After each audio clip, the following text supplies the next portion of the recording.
lørdag på Radio 24/7. Og så er det de der 2 øjne, jeg kan se i min mareridt.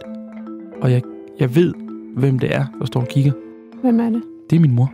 Lisbeth Zornig Andersen interviewer det udsatte Danmark. Du har oplevet løbende overgreb fra din mor. Onani. Ja. Gensidig onani. Ja.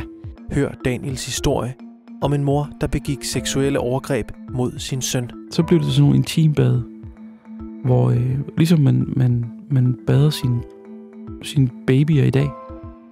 Jeg var bare en lidt stor baby på 9 år.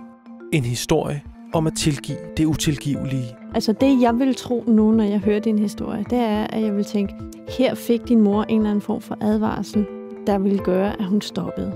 Men hvad sker der? Hør Zornig Zone lørdag kl. 15.05.